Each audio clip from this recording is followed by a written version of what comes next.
Chapter 1. His name was Bai Shaoxun. Mount Miaoani was one of the peaks within the eastern forest mountain range. At the foot of the mountain lay a small village, where the people lived simple, honest lives, farming the land and remaining cut off from the outside world.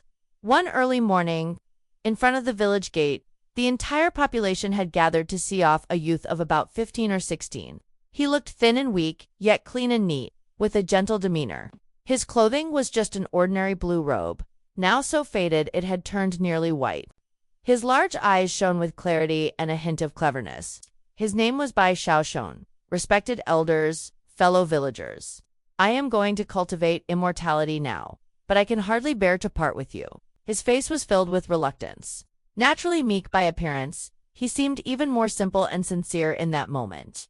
The villagers looked at one another, all putting on faces of sorrow. Shaoxun, your parents passed away early. You are a good child. But don't you also yearn for immortality? To become an immortal means eternal life, a chance to live for countless years. Go. A young eagle must one day spread its wings and fly. An elderly man with graying hair stepped forward. When he spoke the words "a good child," his tone faltered slightly.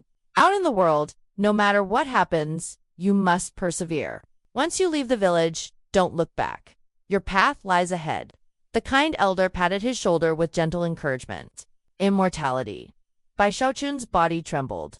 He suddenly stood tall, his eyes firm. With the elder's encouragement and the villagers' support, he nodded earnestly, cast one last lingering glance at the people, then turned and strode out of the village. As his figure disappeared into the distance, the villagers' expressions instantly shifted to excitement. The sorrow in their eyes was swept away, replaced with joy.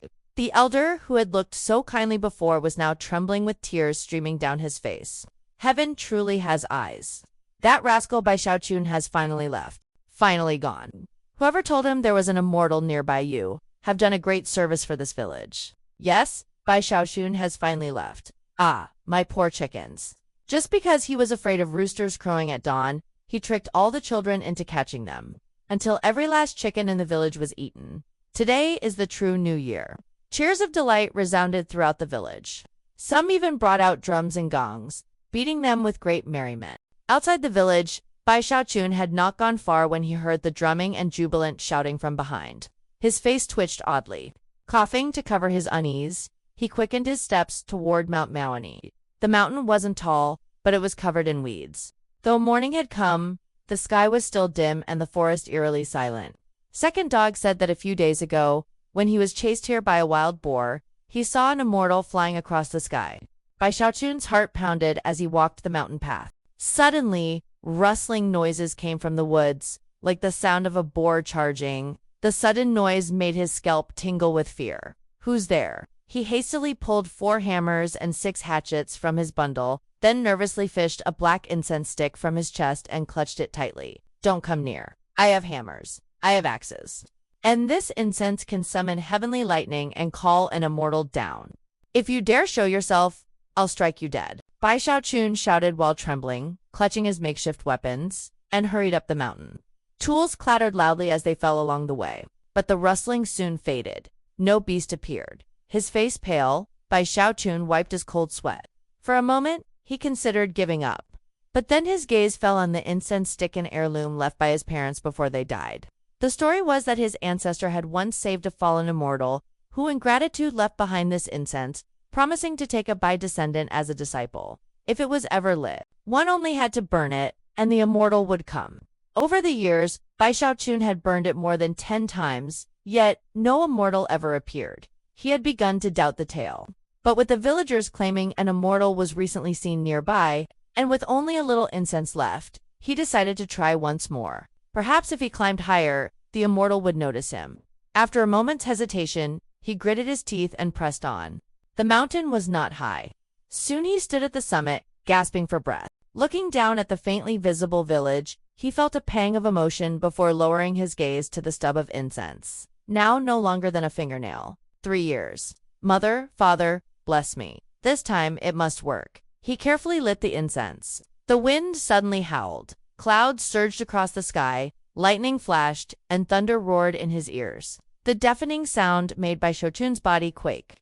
It seemed he could be struck dead at any moment. For an instant, he wanted to spit on the incense to extinguish it, but his unwillingness held him back. 3 years, 12 times already. This is the 13th. I must succeed. I'm not afraid. I won't be struck dead right, he muttered, recalling that every time before, thunder rolled but no immortal came, and each time he panicked and spat to douse the incense. Strangely, despite its mystical aura, the incense always went out with just a bit of spit. Now, trembling and terrified, he endured the thunder. Suddenly, a streak of rainbow light tore through the distant sky, rushing straight toward him. Within the rainbow was a middle-aged man. His robes were splendid, his bearing immortal-like, yet his face carried the weariness of years. In truth, if one looked closely, he seemed utterly exhausted. I really must see. What sort of person burns this incense for 3 years straight? Remembering the torment he'd endured, the man's anger flared. 3 years ago, he sensed someone burning the incense he had once given away back in his key condensation days. Remembering that mortal debt, he had rushed over, but just as he drew close, the aura vanished, snuffed out. Once was nothing, but it happened again and again. More than 10 times in 3 years, each time broken midway. He had been led on countless wild chases, only to be cut off every time. 3 years of this nonsense. Now, seeing Bai Xiaoxun on Mount Miaoni, he finally descended in a flash of rainbow light. With a wave of his sleeve, he extinguished the incense stub. The thunder ceased at once. Bai Xiaoxun froze, staring at the man beside him. Immortal? He asked nervously, quietly reaching for another hammer behind his back. I am Li Qinggo. Are you a descendant of the Bai clan? The middle-aged cultivator's eyes were like lightning. He ignored the hammer and studied the youth. His brows and eyes faintly resembled someone from the past. His talent was decent too, easing some of the irritation in his heart. Yes, Junior is indeed of the Bai clan. My name is Bai Xiaoxun. Bai Xiaoxun lowered his eyes and replied softly. Though fearful, he forced himself to stand tall. Then answer me this. Why, for 3 years, have you been burning this incense again and again? Li Qinggo asked coldly, finally voicing the question that had plagued him for so long. Bai Xiaoxun's mind raced after a moment. He put on a melancholy look and gazed toward the village below. Junior is a man of deep feelings, reluctant to part with my fellow villagers. Each time I lit the incense, they couldn't bear to see me leave. Even now, they remain heartbroken because of my departure. Li Qinggo blinked. That reason, he hadn't expected. The irritation in his eyes faded a little more. Judging from his words, the boy seemed not without loyalty. But when Li Qinggo extended his divine sense toward the village, hearing the drums and cheers celebrating Bai Xiaoxun's departure, his face darkened. Headache stirred. The youth appeared meek and harmless, but in truth, he seemed full of troublesome quirks. Speak the truth. Li Qinghu's voice boomed like thunder. Bai Xiaoxun trembled, almost dropping his hammer. It's not my fault. Every time I lit that incense, thunder and lightning nearly struck me dead. Escaping 13 times already was not easy at all, he said pitifully. Li Qinggo stared at him silently for a while. If you were so afraid, why burn it more than 10 times? He asked slowly. I'm scared of dying. But isn't cultivation the path to immortality? I want to live forever. Bai Xiaoxun's eyes welled with grievance. Li Qinggo fell silent again. The boy's obsession with longevity was at least commendable. Perhaps after training in the sect, his temperament might be refined. After some thought, Li Qinggo swept his sleeve, wrapping Bai Xiaoxun in a rainbow of light, and soared into the sky. Come with me, W8. Where are we going? It's too high. Bai Xiaoxun shrieked, clinging tightly to Li Qinghu's leg, his face pale as he stared at the endless abyss below. Li Qinggo glanced at the leg being hugged and sighed helplessly. Spirit Stream Sect,